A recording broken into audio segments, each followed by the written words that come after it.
Magandang araw po sa inyong lahat. Ako po si Janelle D. De Leon, representing grade 4 Makajos. Ang aking kwento po ay si Emang Engkantada at ang Tatlong Haragan. Ito si Emang Engkantada. Siya ay may pambihirang galing.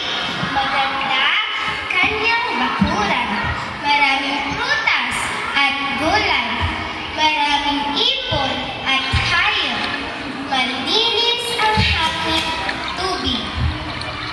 Ito naman ang Tatlong Haragan. Si Pat Kalat ay hari ng basura. Kalat dito! Tapon doon! Ito ang ugali niya. Si Paul Putol ay kaaway ng mga halaman. Putol dito! Punot doon! Ito ang libangan niya. Si Paz Waldas ay reyna ng aksaya. Aksaya sa tubig, waldas sa mga kuryente.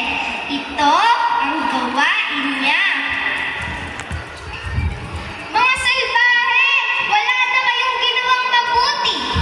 Galit na galit ang mga tao sa Tatlong Haragan. At hinaabol ng mga tao ang Tatlong Haragan. Nakarating ang Tatlong Haragan sa bakuran ni Emang Engkantada. Ang sarap sirain, sabi ni Paul.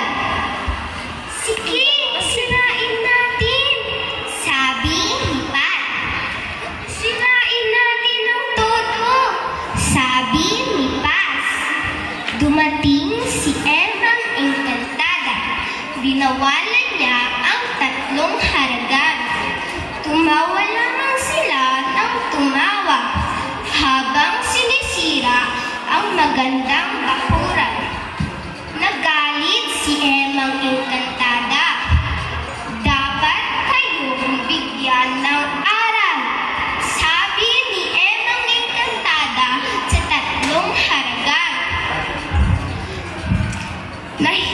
May dumating na malakas na hangin sa Tatlong Haragan.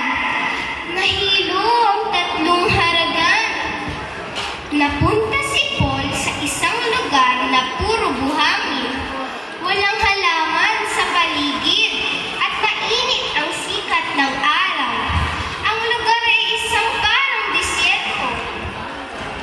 Naghahanap ng puno si Paul para sumilong.